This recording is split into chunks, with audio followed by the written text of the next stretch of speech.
చంద్రబాబు నాయుడు గారిని కొన్ని విషయాలు అడగాలి. చంద్రబాబు నాయుడు గారు బషీర్బాగ్ కాల్పులు మర్చిపోయారా?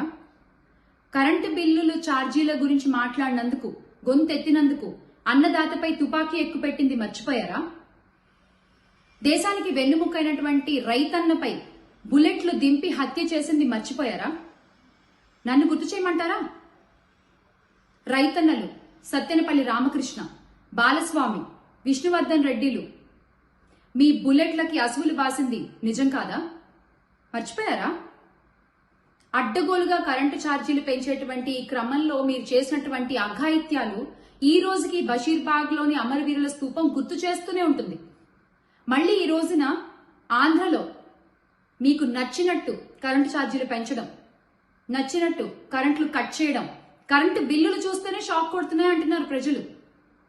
మీరు అధికారంలోకి వచ్చిన ఈ 6 నెలల్లో సామాన్య ప్రజలపై కరెంటు విషయంలో 15,000 కోట్లకి పైగా భారాన్ని మోపారు.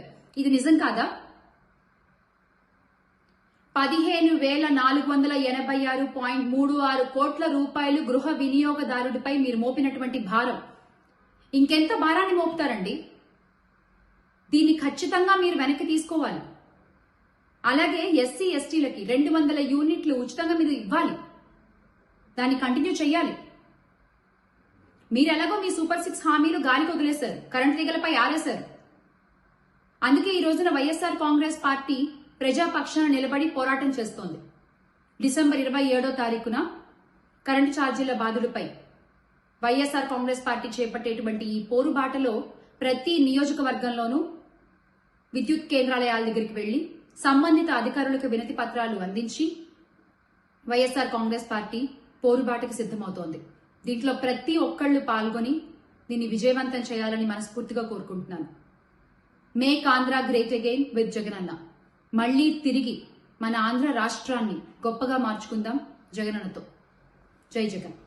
ఈ విషయంలో చంద్రబాబు నాయుడు గారిని కొన్ని విషయాలు అడగాలి. చంద్రబాబు నాయుడు గారు బషీర్బాగ్ కాల్పులు మర్చిపోయారా? కరెంటు బిల్లులు ఛార్జీల గురించి మాట్లాడినందుకు, గొంతెత్తినందుకు అన్నదాతపై తుపాకీ ఎక్కుపెట్టింది మర్చిపోయారా? దేశానికి వెన్నుముక్కైనటువంటి రైతన్నపై బుల్లెట్లు దింపి హత్య చేసింది మర్చిపోయారా? నన్ను గుర్తు చేయమంటారా? రైతన్నలు సత్తెనపల్లి రామకృష్ణ, బాలస్వామి, విష్ణువర్ధన్ రెడ్డిలు మీ బుల్లెట్లకి అసువులు బాసింది నిజం కాదా? మర్చిపోయారా? అడ్డగోలుగా కరెంటు ఛార్జీలు పెంచేటువంటి ఈ క్రమంలో మీరు చేసినటువంటి అఘాయిత్యాలు ఈ రోజుకి బషీర్బాగ్ లోని అమరవీరుల స్తూపం గుర్తు చేస్తూనే ఉంటుంది.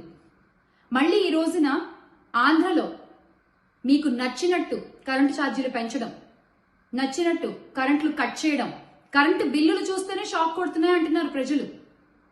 మీరు అధికారంలోకి వచ్చిన ఈ 6 నెలల్లో సామాన్య ప్రజలపై కరెంటు విషయంలో 15,000 కోట్లకి పైగా భారాన్ని మోపారు. ఇది నిజం కాదా? 15,486.36 కోట్ల రూపాయలు గృహ వినియోగదారుడిపై మీరు మోపినటువంటి భారం ఇంకెంత భారాన్ని మోపుతారండి? దీన్ని ఖచ్చితంగా మీరు వెనక్కి తీసుకోవాలి. అలాగే ఎస్సీ ఎస్టీలకి 200 యూనిట్లు ఉచితంగా మీరు ఇవ్వాలి. దాన్ని కంటిన్యూ చేయాలి. మీరు ఎలాగో మీ సూపర్ 6 హామీలు గాలికి వదిలేశారు, కరెంటు తీగలపై ఆరేశారు. అందుకే ఈ రోజున వైఎస్ఆర్ కాంగ్రెస్ పార్టీ ప్రజాపక్షాన నిలబడి పోరాటం చేస్తోంది. డిసెంబర్ 27వ తారీఖున కరెంటు ఛార్జీల బాధులపై వైఎస్ఆర్ కాంగ్రెస్ పార్టీ చేపట్టేటువంటి ఈ పోరుబాటలో ప్రతి నియోజకవర్గంలోనూ విద్యుత్ కేంద్రాలయాల దగ్గరికి వెళ్లి సంబంధిత అధికారులకు వినతి పత్రాలు అందించి వైఎస్ఆర్ కాంగ్రెస్ పార్టీ పోరుబాటకు సిద్ధమవుతోంది. దీంట్లో ప్రతి ఒక్కళ్లు పాల్గొని దీన్ని విజయవంతం చేయాలని మనస్ఫూర్తిగా కోరుకుంటున్నాను. Make Andhra great again with Jagananna. మళ్లీ తిరిగి మన ఆంధ్ర రాష్ట్రాన్ని గొప్పగా మార్చుకుందాం జగనన్నతో. జై జగన్.